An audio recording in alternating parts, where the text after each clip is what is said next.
Hello friends, welcome to Kankalai family vlog. இன்றைக்கி நம்ம வீடியோவில் என்ன பார்க்க போகிறோன்னா, டெய்லி சம்பளம் ரூ. 500 இல்லை மாத சம்பளம் ரூ. 15,000 அப்படின்னு இருக்கிற பட்சத்தில் நம்மளால் சேமிக்கவே முடியல. நம்ம வீட்டில் 2 பொம்பளை பிள்ளைங்க இருக்குது. அவங்களுக்கு எப்படி காசு சேமிக்கிறது, எப்படி கடன் நடக்கிறது, எப்படி நம்ம சிக்கனமாக குடும்பத்தை நடத்துறது அப்படிங்கிறத பற்றி தான் கூட ஷேர் பண்ணியிருக்கேன். வீடியோ ஃபுல்லுமே பாருங்கள். ஒன்று இல்லைனாலும் ஒன்று கண்டிப்பாக பயனுள்ளதாக இருக்கும். இது வரைக்கும் என்னுடைய வீடியோ பார்த்து சப்ஸ்கிரைப் பண்ணி சப்போர்ட் பண்ணுற அனைவருக்குமே மிக்க நன்றி. மாதம் ரூ. 1000 சேமித்தால் நம்மால் 5,40,000 சேமிக்க முடியும். சொன்னால் நம்ப முடியுதா? நம்ப மாட்டீங்க. ஆனால் செயல்படுத்தினால்தான் தெரியும். நம்மளாலையும் இவ்வளவு சேமிக்க முடியும். நம்மளாலையும் இந்த ரூபாயை சேமிக்கிறதுக்கு சிறந்த வழியை நம்ம எடுத்திருக்கிறோம் அப்படிங்கிறது உங்களுக்கு புரியும். இன்றே சேமிக்க துவங்குங்கள். என்னென்ன ஐடியாவில் எப்படியெல்லாம் சேமிக்கலாம் அப்படிங்கிறத ஷேர் பண்ணியிருக்கேன். டெய்லி சம்பளமாக இருந்தாலும் சரி, நாள் சம்பளமாக இருந்தாலும் சரி, மாத சம்பளமாக இருந்தாலும் சரி, நம்மளால் சேமிக்க முடியும். சம்பளமாக இருக்குது, நம்மளால் எப்படி சேமிக்க முடியும் அப்படிங்கிற எண்ணத்தை மட்டும் வச்சுக்காதீங்க. எவ்வளோ ஒரு குறைவான சம்பளமாக இருந்தாலும் நம்மளாலையும் ஒரு கணிசமான தொகையை சேமிக்க முடியும். வாங்க எப்படி சேமிக்கலான்னு பார்க்கலாம். ஒரு பெண் பிள்ளைக்கு நம்மளால் ஒன்றுமே சேர்க்க முடியல. 2 குழந்தைகள், என்ன செய்ய போகிறோம்? அவர்கள் எதிர்காலம் என்ன என்ற தவிர்ப்பு நம் எல்லோர் மனதிலும் ஓடிக்கொண்டிருக்கிறது. உண்மையா இல்லையா? உண்மையா அப்படிங்கிறவங்களாம் கமெண்ட் பாக்ஸில் கமெண்ட் பண்ணுங்கள். இல்லை, எனக்கு இந்த கவலையும் இல்லை, என்கிட்ட பொருள் எல்லாம் இருக்குது, நல்லா தான் சம்பாதிக்கிறோம், எங்களால் கரை சேர்க்க முடியும் அப்படிங்கிறவங்களும் எப்படியெல்லாம் சேமிக்கிறீங்க, எப்படியெல்லாம் கரை சேர்க்க போகிறீங்கிறதையும் கமெண்ட் பாக்ஸில் கமெண்ட் பண்ணுங்கள். வாங்க நம்ம டெய்லி சம்பளம் உள்ளவங்க எப்படி நம்ம பிள்ளைங்களை கரை சேர்க்கறது, எப்படி நம்மளால் 5,40,000 சேமிக்க முடியும், 2 பிள்ளைங்களோட எதிர்காலத்துக்கும் நம்ம எப்படி எடுத்து வைக்க போகிறோங்கிறத நம்ம பார்க்கலாம். நம்ம வீட்டிலேயே தினசரி சம்பளம் ரூ. 500, நம்மளால் எப்படி சேமிக்க முடியும் என்ற எண்ணம் வேண்டாம். சரியான திட்டமிடுதல் இருந்தால் எதுவுமே நமக்கு சாத்தியம்தான். நம்மால் முடியாததுங்கிறது எந்த விஷயமே கிடையாது. உண்மையா இல்லையா? அக்கம் பக்கத்தில் கொஞ்சம் கடனும் உள்ளது. எப்படி தான் கடன் அடைப்பது, எப்படி சேமிப்பது? குழப்பம் வேண்டாம். நம்முடைய இன்றைய சிக்கனமே நாளைய சந்ததியினரின் எதிர்காலம் அடங்கியிருக்கிறது. இன்றைக்கு சேர்க்கும் ரூ. 2 சேமிப்பு தான் நாளைய ஒரு பெரிய கணிசமான தொகையாக நம்ம கையில் மாறி நிற்கும். அந்த கணிசமான தொகையை மாறி நிற்கும் போது நம்மள்கிட்ட இருக்கிற ஒரு சந்தோஷத்துக்கு ஈடு இணை வேறு எதுவுமே நம்மக்கிட்ட கிடையாது. அப்படி எப்படி சேமிக்கலாங்கிறத பார்க்கலாம். எப்படி சிக்கனமாக குடும்பம் நடத்தலாம் அப்படிங்கிறதையும் பார்க்கலாம் வாங்க. எப்படி சேமிக்கப் போகிறோம் என்பதில்தான் இல்லத்தரசிகளின் சாமர்த்தியமே உள்ளது. சமையலறை ஆட்சி செய்வது நாம் தான். அதில் நாம் தான் ராணி. நாம் எடுப்பது தான் முடிவு, நாம் செய்வது தான் செலவு. ஏனென்றால் அது நம்முடைய சாம்ராஜ்யம். உண்மையா இல்லையா? சமையலறையில் நம்மளால் பண்ண முடியாத ஒரு சிக்கனங்கிறது எதுவுமே கிடையாது. நம்ம வாங்கிட்டு வர சம்பளம் முக்கால்வாசி நம்ம எதில் செலவிடுறோம்? சமையலுக்கு, கரண்ட் பில்லுக்கு, இந்த மாதிரியான ஒரு அத்தியாவசிய செலவுக்கு தான் நம்ம செலவிடுறோம். அதையே சிக்கனமாக செயல்படுத்தினா நம்மளால் கண்டிப்பாக சேமிக்க முடியும். அது நம்மளுடைய சாம்ராஜ்யம். அதை யாருமே குறுக்கிட்டு ஏன் இப்படி செய்கிறங்கிறது நம்மள்கிட்ட கேட்குறதுக்கு முடியாது. எப்படி சிக்கனமாக இருப்பது, அதன் தந்திரம்தான் என்ன அப்படிங்கிறத உங்க கூட ஷேர் பண்ணியிருக்கேன். தினசரி வருமானத்தை 4ஆக பிரித்து வச்சுக்குங்க. இன்றைக்கி நான் உங்ககிட்ட 3ஆக தான் பிரித்து வச்சுருக்கேன். சேமிப்பு, கடன், செலவு. நீங்கள் இன்னும் கொஞ்சம் போய் எக்ஸ்ட்ரா நீங்கள் ஒரு ரூ. 500 இதர செலவுக்குன்னு பிரித்து வச்சுக்கோங்க. நான் இதர செலவுக்குன்னு இன்றைக்கி பிரிக்கலை. தினசரி வருமானம் என்னன்னு பார்த்தீங்கன்னா ரூ. 500. இது இதர செலவுக்கு எப்படி பிரிக்கிறதுங்கிறத முன்கூட்டி ஒரு வீடியோவில் ஷேர் பண்ணியிருக்கேன். வேணும்னா போய் செக் பண்ணி பாருங்கள். சரியான பட்டியல் இட்டாச்சு. எப்படி சிக்கனமாக செயல்படுவது? இங்கே தான் நான் புத்திசாலித்தனம் உள்ளது. பட்டியலை பார்ப்போமா? சேமிப்புக்குன்னு எவ்வளோ ஒதுக்கியிருக்கேன்? 2,000. கண்டிப்பாக நமக்கு மாதம் சேமிப்பு 2,000 எடுத்து வைக்கணும். மாத சம்பளமாக இருந்தாலும் சரி, ரூ. 500 சம்பளம் வாங்குறவங்களா இருந்தாலும் சரி, ரூ. 500 சம்பளம் வாங்கினா நம்ம எவ்வளோ எடுத்து வைக்கணும் அப்படிங்கிறத நீங்களே கால்குலேஷன் பண்ணிக்கோங்க. நம்ம ரூ. 50 எடுத்து வச்சாலே மாதம் 1,500 சேமிக்க முடியும். அப்போ ரூ. 75 எடுத்து வச்சு பாருங்கள். டெய்லியுமே நம்மளால் 2,000 ஈஸியாக சேமிச்சிட முடியும். கடனுக்குன்னு ஒரு 3,000 தொகை. ரூ. 3,000 நம்ம எப்படி ரூ. 500 பிரித்து எடுத்து வைக்க முடியுமோ அந்த மாதிரி பிரித்து எடுத்து வச்சுக்கோங்க. ரூ. 500 நம்ம எவ்வளோ எடுத்து வைக்க போகிறோம்? ரூ. 75 இதுக்கு போயிட்டு மீதி இருக்கிற ரூ. 100 நம்ம கடனுக்குன்னு எடுத்து வைக்க போகிறோம். அப்படி எடுத்து வச்சா மாதம் ரூ. 3,000. அப்போ ரூ. 175 போயிட்டுனா மீதி இருக்கிற ரூ. 325 தான் நம்மளுடைய குடும்ப செலவுக்கு. ரூ. 325 ஒரு நாளைக்கு குடும்ப செலவு ஆகும்னா கண்டிப்பாக ஆகாது. அதுக்கே மளிகைக்கு, வாடகைக்கு இந்த மாதிரி தனித்தனியாக பிரித்து எடுத்து வச்சுட்டிங்கன்னா இன்னும் நம்ம பட்டியலிடுறதுக்கு ஈஸியாக இருக்கும். செலவு செய்கிறதுக்கு நமக்கு வழிவகுக்கும். நம்ம கடைசி காலத்தில் திண்டாட வேண்டிய ஒரு சூழ்நிலை இருக்காது. இந்த ரூ. 3,000 சிறுக சிறுக கொண்டு போய் நம்ம வட்டி கட்டும்போது வட்டியுடன் கூடிய முதலையும் நம்ம சேர்த்து வச்சுட்டு வந்துட்டோம்னா நமக்கு வட்டி கணிசமாக குறைஞ்ச குறைஞ்சிக்கிட்டு இருக்கும். சீக்கிரமாக நம்மளால் கடன் அடைக்க முடியும். கடன் அடைக்கிறதுக்கு முன்னாடி சின்னதாக என்ன கடன் இருக்கோ அதை ஃபஸ்ட்டு அடைச்சி முடிச்சிருங்க. அப்போ தான் நம்மளால் பெரிய கடனை ஈஸியாக அடைக்க முடியும். கடன் அடைக்கிறது ஒரு பக்கம், கட்டாயம் சேமிப்பு 2000 எடுத்து வச்சுருங்க. இந்த 10,000த்துக்குள்ளே தான் நம்மளுடைய சாம்ராஜ்ய ரகசியமே அடங்கியிருக்கு. எப்படின்னு பார்க்கலாமா? வாங்க. நம்ம எப்படி பட்டியலிட போகிறோம், எப்படி ஜாமான் வாங்க போகிறோங்கிற ஒரு 10 ரகசியத்தில் தான் நம்மளுடைய இன்னும் கூடிய சின்னதாக ஒரு சிக்கனமே இருக்குது. எப்படின்னு பார்க்கலாமா? மளிகை பொருள் ஃபஸ்ட்டு பட்டியலிடணும். மளிகை பொருளை வாங்குறதுக்கு பட்டியலிட்டு லிஸ்ட்டு போடுறதுக்கு முன்னாடி நம்ம என்ன பண்ணணும்? சமையல் அறைக்கு தான் முன்னாடி போகணும். முந்தைய மாதம் வாங்கின ஜாமான் என்ன இருக்குது, என்ன இல்லை, இருக்குங்கிற ஜாமானை அப்படியே விட்டுருங்க. பாதியாக இருந்தாலும் சரி, கால்வாசியாக இருந்தாலும் சரி, அப்படியே விட்டுருங்க. அதை வச்சு இந்த மாதத்துக்கு நம்மளால் சமாளிச்சுக்க முடியுங்கிற ஒரு நம்பிக்கையோடு அதை விட்டுட்டு என்னென்ன ஜாமான் இல்லையோ அதை மட்டும் பட்டியலிட்டுக்கிட்டு நீங்கள் கடைக்கு போகணும். கடைக்கு நேராக எங்கே போகணும்? சூப்பர் மார்க்கெட்டுக்கு தான் போகணும் அப்படிங்கிற எண்ணத்தை தவிர்த்துட்டு மொத்த விற்பனை நிலையத்துக்கு போங்க. 2வது ஸ்டெப் எங்கே போகணும்? மொத்தமாக உள்ள ஹோல்சேல் கடைக்கு தான் போகணும். அங்கே தான் நம்ம லூஸ்லேயும் ஜாமான் வாங்க முடியும். இங்கே கொடுக்குற விளம்பரத்துக்கும் நம்ம உங்கள் பாக்கெட்டில் போட்டு வர கவர்ச்சிகரமான ஒரு பொருளுக்கும் தான் நம்ம காசு தூக்கி கொடுக்குறோம். நம்ம அதில் கொடுக்குற காசை அந்த மாதிரி வாங்குறதுக்கு பதில் நம்ம மொத்த கடைக்கு போனோம்னா இதில் வாங்குகிற ஜாமான் பகுதியில் 20-30 நம்மளால் மிச்சம் பண்ண முடியும். இன்னும் ஒரு கூடுதலாக நம்மளால் ஜாமான் வாங்க முடியும். மொத்த விற்பனை கடையில் வந்து லூஸில் இருக்குது, நல்லா இருக்குமே நினைக்காதீங்க. கண்டிப்பாக தரமானதாகவும் இருக்கும், விலை கம்மியாகவும் இருக்கும். அடுத்தது பார்த்திங்கன்னா ரேஷன் பொருட்களை பயன்படுத்திக்கணும். நம்ம இருக்கிற சம்பளத்துக்கு, நம்மளுடைய வருமானத்துக்கு இதில் உள்ள பொருள் எல்லாத்தையுமே நம்ம கண்டிப்பாக பயன்படுத்திக்கலாம். அரிசி, பருப்பு, எண்ணெய், ஜீனி, கோதுமை இதெல்லாம் கிடைக்கும். அதெல்லாம் நம்மளால் வாங்கி வச்சு பயன்படுத்திக்கிறதுக்கு முடியும். எப்படி வாங்குறதுங்கிறது முக்கியம் கிடையாது. நம்ம எந்த மாதிரி பராமரித்து வச்சுக்கிறோமோ அந்தளவுக்கு நம்ம பொருளை பாதுகாப்பாக பயன்படுத்திக்க முடியும். அதுக்கப்புறம் பார்த்திங்கன்னா ஆடம்பர செலவை தவிர்க்கிறது. நமக்கு 500 வருமானம் வருதுன்னா எப்பா டெய்லி காசு வருது, ஒரு 300 எடுத்துகிட்டு போய் ஒரு புடவை வாங்குவோம், அதை வாங்குவோம், இதை வாங்குவோம் நம்ம நினச்சோம்னா நம்ம ஆடம்பர உள்ள காசு போச்சுன்னா பிள்ளைங்களுடைய எதிர்கால வாழ்க்கையே கேள்விக்குறியாயிடும். அதனால முடிஞ்ச அளவுக்கு நம்ம ஆசைகளை கட்டுப்படுத்தி ஆடம்பர செலவை நம்ம தவிர்க்கணும். அனாவசிய செலவு பண்ணக்கூடாது. அத்தியாவசிய செலவு என்னவோ அதை மட்டும்தான் நம்ம செய்யணும்.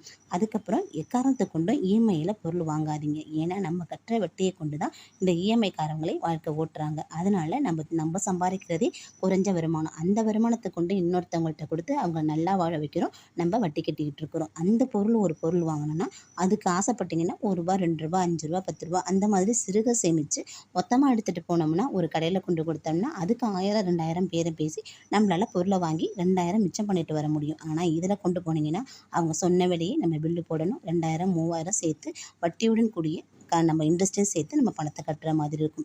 இதுலேயும் நம்ம பணத்தை நிறையா இழக்க நேரிடும். அதனால் ஜாக்கிரதையாக இருந்துக்குங்க. அப்புறம் ஆஃபர் பொருளுக்கு முன்னுரிமை கொடுக்கவே கொடுக்காதீங்க. ஒன்று வாங்கினா ஒன்று ஃப்ரீ, ஒன்று வாங்கினா ஒன்று ஃப்ரீன்னு நம்ம போனதுமே நம்ம கண்ணை கவர்ற மாதிரி நம்ம போட்டிருப்பாங்க. நம்ம என்ன பண்ணுவோம்? ₹50 மிச்சம் அப்படின்னு சொல்லிட்டு 2 பாக்கெட் 3 பாக்கெட் எடுத்துடுவோம். ஆனால் அந்த மாதத்துக்கு நம்ம எனக்கு எவ்வளோ தேவைப்படும்? ₹50 தான் ஜாமான் தேவைப்படும். நம்ம எவ்வளோத்துக்கு வாங்கியிருப்போம்? ₹300 வாங்கியிருப்போம். அப்போ நம்ம அதில் கொண்டு போய் எவ்வளோ முடக்கிறோம்? ₹250 முடக்கிறோம். ஆனால் அந்த ₹250 பொருள் நம்ம ஒரு மாதத்துலேயே பயன்படுத்திடுவோமா? கண்டிப்பாக பயன்படுத்த மாட்டோம். அடுத்த மாதம் பார்க்கும்போது அது மீதி இருக்கும். அதுக்கு அடுத்த மாதம் பார்த்திங்கன்னா அது இன்னும் கொஞ்சம் வண்டு பூச்சியெல்லாம் வச்சு நம்ம தூக்கி போட்டுருவோம். அப்போ நம்ம எவ்வளோ தூக்கி போடுறோம்? பொருளை தூக்கி போடலை, ₹300 காசை தூக்கி எட்ட போடுறோம். அந்த ₹300 எங்கே போகுது? மண்ணில் போகுது. அதனால் இந்த மாதிரி ஆஃபர் பொருளுக்கு ₹300 கொடுக்காதீங்க. நமக்கு தேவை, நம்மகிட்ட பொருளே இல்லை அப்படிங்கிற பட்சத்தில் மட்டும் அந்த பொருளை வாங்குறதுக்கு நீங்கள் ₹300 கொடுங்க. இந்த மாதிரி ஜாமான் வாங்கும் போது 1க்கு 4 தடவை சிந்தித்து செயல்படுங்க. அதுக்கப்புறம் காய்கறிகள் வாங்க நம்ம எங்கே போகணும்? உழவர் சந்தைக்கு போகணும். நேரடியாக சூப்பர் மார்க்கெட்டுக்கு போகக்கூடாது. அங்கே பேக் பண்ணி வச்சுருக்க கவர்ச்சிகரமான பேக்குகளை நம்ம வாங்கிட்டு வந்தோம்னா நமக்கும் நல்லது கிடையாது, நம்மளுடைய காசுக்கும் கேடு. உழவர் சந்தைக்கு போனால் நம்ம கம்மியாக வாங்கலாம், ஃப்ரெஷ்ஷான காய்கறிகளை நம்ம வாங்கிட்டு வரலாம். 2வது சீசன் காய்கறிகளை வாங்கலாம். அங்கே அப்பப்போ பறிச்சுட்டு வந்து கூறுகட்டி விற்கிற காய்கறிகளை நம்ம வாங்கிட்டு வந்து பயன்படுத்திக்கலாம். வாரத்துக்கு ஒரு முறை தேவையான காய்கறிகளை வாங்கி நம்ம பயன்படுத்தினோம்னா காய்கறிகள் வீணாக போவதை நம்ம தவிர்க்கலாம். அப்புறம் வெளி உணவை தவிர்க்கிறது. நம்மளுடைய சோம்பேறித்தனத்தை தவிர்த்தாலே வெளி உணவை கண்டிப்பாக தவிர்த்தலாம். சும்மா இருக்க டைம் போய் டீ குடிக்கிறது, வடை வாங்கி சாப்பிட்றது, அப்புறம் பசங்க கேட்குறாங்கன்னு சொல்லிட்டு பூரி வாங்குறது, அது வாங்குறது எதுவுமே வாங்காதீங்க. நம்மளுடைய கடன், நம்மளுடைய சேமிப்பு ஒரு நிலையான ஒரு வருமானத்தை நெட்டி நம்ம வர வரைக்கும் இந்த மாதிரி பழக்க வழக்கங்களை தவிர்த்துக்கலாம். எப்பயாச்சும் ஒரு முறை வாங்கி கொடுக்கறதுல தப்பு இல்லை, எப்பயுமே வாங்குறத கடைப்பிடிக்காதீங்க. அப்புறம் கடன் வாங்கி பொருட்களை வாங்காதீங்க. பக்கத்து வீட்டில் டிவி வாங்கியிருக்காங்க, கார் வாங்கியிருக்காங்க, பைக் வாங்கியிருக்காங்க அப்படின்னு யோசித்து நம்ம கடனை வாங்கி ஒரு பொருளை நீங்கள் வாங்காதீங்க. அவங்கள்ட்ட அடைக்கிறதுக்கு தெம்பு இருக்குது, அந்த அளவுக்கு வருமானம் இருக்குது, அவங்க வாங்குறாங்க. நமக்கு அந்த அளவுக்கு போதிய வருமானம் கிடையாது, நமக்கு அடைக்கிறதுக்குரிய தெம்பும் கிடையாது. அதனால் கடனை வாங்கி பொருளை வாங்கிட்டு அந்த பொருளையும் விற்றாலும் கடன் அடைக்க முடியாத சூழ்நிலைக்கு நம்ம ஆளாயிடுவோம். அதனால் இந்த மாதிரி விஷயங்களில் நம்ம யோசித்து முடிவெடுக்கணும். நமக்கு தேவையா தேவையில்லையா, இதை கடன் வாங்கி வாங்குறது சரியா அப்படிங்கிறத யோசிச்சுக்குங்க. கடன் வாங்கலாம். எப்படி வாங்கலாம்? ஒரு அவசர மருத்துவ செலவுக்கு, இல்லை குழந்தைகளோட படிப்புக்கு, அந்த மாதிரி விஷயத்துக்கு நம்ம வாங்கலாம். அனாவசிய பொருள் வாங்குறதுக்கு நம்ம வாங்க வேண்டாம். இதையும் தவிர்த்தாலே நம்மளால் சேமிக்கிறதுக்கு முடியும். அப்புறம் உணவுப் பொருளை கண்டிப்பாக வீணாக்காதீங்க. இன்றைக்கி ஒரு பொடி சாதம் மிஞ்சினாலும் அதில் ஏதாச்சும் ஒரு பழையது ஊற்றினாலும் நம்ம சாப்பிட்றதுக்கு பார்க்கணும். மீதி இருக்கிற குழம்பு சூடு பண்ணி வச்சுருந்து மறுநாளை பயன்படுத்துங்க. எந்த ஒரு பொருளையுமே நம்ம வீணாக்காமல் இருந்தாலே அதுலேயே நம்மளால் கணிசமான தொகையை நம்மளால் சிக்கனப்படுத்திக்க முடியும். இன்றைக்கி வைக்கிற குழம்பை மீதம் மறுநாள் வச்சு சுண்ட வச்சாலே ஒரு நாள் குழம்பு செலவும் நமக்கு மிச்சம். அன்னைக்கு 100 ரூபாயை தூக்கி சேமிப்பு உண்டியலில் வச்சுக்கோங்க. அந்த மாதிரி நம்ம சிந்திச்சு செயல்பட்டு நம்ம உணவுப் பொருளை கண்டிப்பாக வீணாக்காதீங்க. இந்த மாதிரி வீணாக்காமல் தவிர்த்தாலே நம்மளால் சேமிக்கிறதுக்கு முடியும். இந்த 10 விஷயங்களையும் நம்ம உறுதியாக இருந்தாலே நம்ம ஜெயிச்ச மாதிரி தாங்க. நம்ம மளிகை பொருளில் கிச்சனில் இந்த மாதிரி விஷயங்களை நம்ம கடைப்பிடிச்சாலே நம்மளால் கணிசமான தொகையை கண்டிப்பாக சேமிக்க முடியும். 2000 ரூபாய் கட்டாயம் சேமிக்க போகிறோம். அதில் மளிகை பொருள், காய்கறி, பால், மின்சாரம் இவற்றிற்கு கணவருக்கு தெரியாமல் மிச்சம் செய்வது 1500 ரூபாய். மாதம் எப்படி 1500 ரூபாய் சேமிக்கலாம்? நம்ம 3000 கொண்டு போனால் 2000 ரூபாய்க்கு 2200 ரூபாய்க்கு ஜாமான் வாங்கிட்டு 800 ரூபாய் 1000 ரூபாய் மீதம் பண்ணலாம் அப்படிங்கிறத முந்தைய வீடியோவில் ஷேர் பண்ணியிருக்கேன். முடிஞ்சால் வேணும்னா போய் பாருங்கள். ஏன்னா நம்ம 10,000 நம்ம மளிகை பொருளுக்கு ஒதுக்கியிருக்கோம் இல்லையா? அந்த 10,000த்தில் கண்டிப்பாக நம்மளால் எல்லாத்துலேயும் மிச்சம் பண்ணி மாதம் 1500 ரூபாய் மிச்சம் பண்ண முடியும். இந்த மிச்சம் பண்ணுற காசை நம்ம திருட்டுத்தனமாக ரகசியமாக வச்சுக்கணும். இந்த ரகசியங்கிற 5 வார்த்தைக்கு நிறைய மதிப்பு இருக்குங்க. ரகசியங்கிற மேஜிக்கில் தான் நம்மளுடைய சேமிப்பு திட்டமே அடங்கியிருக்கு. இந்த ரகசியத்தை கடைசி வரைக்கும் வெளியில் சொல்லாதீங்க. எடுத்து கொடுக்கும் போது தான் தெரியும் நம்மளாலையும் சாதிக்க முடியுங்கிறது எல்லார்ட்டையும் நம்மளால் நிரூபிக்க முடியும். என்னாலெல்லாம் வீடியோவை தேடிட்டு போய் பார்க்க முடியாதுப்பா. எப்படி திருட்டுத்தனமாக சேமிக்கிறது, மிச்சம் பண்ணுறது, எப்படி காய்கறிகளை குறைச்சி வாங்குறது, மளிகை பொருளை குறைச்சி வாங்குறது, நீயே சொல்லிடுமா அப்படின்னு சொன்னாலும் சரி, கமெண்ட் பாக்ஸில் கமெண்ட் பண்ணுங்கள். அடுத்த வீடியோவில் போஸ்ட் பண்ணுறேன். 2000 ரூபாய் எடுத்து வைக்கிறேன் இல்லையா, அது பெண் குழந்தைங்க பெயரில் சேமிக்க போகிறோம். பெண் குழந்தைகளுக்கு எப்படி சேமிக்கிறதுங்கிற கவலையை நம்ம விடுத்துட்டு, இப்படியெல்லாம் எடுத்து வச்சா நம்மளாலையும் இவ்வளோ தொகை சேமிக்க முடியுங்கிறதும் கூட ஷேர் பண்ணியிருக்கேன். 2000 ரூபாயை 2 பிள்ளைங்க இருந்ததுன்னா 2 பிள்ளைங்க பேர்லேயுமே 1000 ரூபாயை பிரித்து பெண் குழந்தை சேமிப்பு திட்டத்தில் போஸ்ட் ஆஃபீஸில் போட்டுருங்க. செல்வ மகள் சேமிப்பு திட்டம் இருக்குது பார்த்தீங்களா, அதில் கொண்டு போய் போட்டுருங்க. சேமிப்பு தொகையை வீட்டில் வச்சுருந்தா கண்டிப்பாக கரைஞ்சிரும். இதில் கொண்டு போய் போடுங்க. நிறைய நமக்கு லாபம் இருக்குது. பெண் குழந்தைகளுக்குன்னு நீங்கள் இப்போ தான் பிள்ளைங்க பிறந்திருக்காங்க, 1 வயசு 2 வயசு ஆகுதுன்னா இப்பயே தொடங்கிடுங்க. இல்லை ஒரு 3 to 4 வயசு ஆகிடுச்சு, நம்ம இப்போலேருந்து ஆரம்பிக்கலாம்னா கண்டிப்பாக ஆரம்பிக்கலாம். குழந்தைகள் பெண் குழந்தைகள் 21 ஆண்டு வரைக்கும் நீங்கள் அந்த பணத்தை எடுக்கவே கூடாது.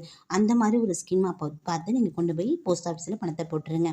ஒவ்வொரு குழந்தைக்கும் நம்ம 1000 சேமித்தா 21 வருஷத்துக்கு நம்ம எவ்வளோ சேமிச்சிருப்போம்னு பார்த்தீங்கன்னா 2,52,000 ரூபாய் நம்ம பணமாக மட்டுமே சேமிச்சிருப்போம்.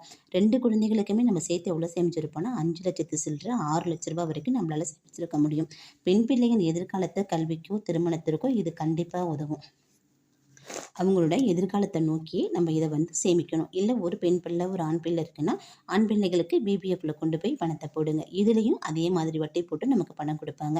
21 வருடங்களுக்கு கூட்டு வட்டியுடன், காம்பவுண்டிங் வட்டின்னு சொல்லுவாங்க பார்த்தீங்களா, அந்த மாதிரி வட்டியுடன் கூடிய தொகை நமக்கு முதிர்ச்சி காலத்தில் எவ்வளோ கிடைக்குன்னு பார்த்தீங்கன்னா 5,40,000 ரூபாய் கிடைக்கும். நமக்கு கட்டின தொகை 2,52,000 ரூபாய்.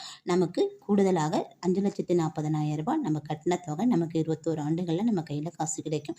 ஒரு குழந்தைக்கு நம்ம 5,40,000 ரூபாய்னா 2 குழந்தைக்கு நம்ம எவ்வளோ சேமிச்சிருக்கோம்னு பார்த்தீங்கன்னா 10,80,000 ரூபாய். வெறும் 500 ரூபாய் சம்பளம் தான் நம்ம பெண் பிள்ளைகள் பிறந்த உடனேயோ இல்லை 5 வயசாக இருந்தாலும் பரவாயில்ல, அவங்களோட எதிர்காலத்தை நோக்கி நம்ம 1000 ரூபாய் எடுத்து வைக்கிற ஒரு தொகை நமக்கு வட்டி மூலமாக கூடுதல் தொகையாக நமக்கு 10,80,000 11 லட்சம் வரைக்கும் நம்ம கையில் காசு கிடைக்கும். இந்த பிள்ளைங்களோட படிப்புக்கோ எதிர்காலத்துக்கோ கண்டிப்பாக ஏதோ ஒன்றுக்கு இந்த பணம் கண்டிப்பாக பயன்பெறும். அதனால பிள்ளைங்களுக்குன்னு நீங்கள் சேமிப்பு திட்டத்தில் போடாட்டினாலும் ஆடியில் கொண்டு பணம் போடுங்க.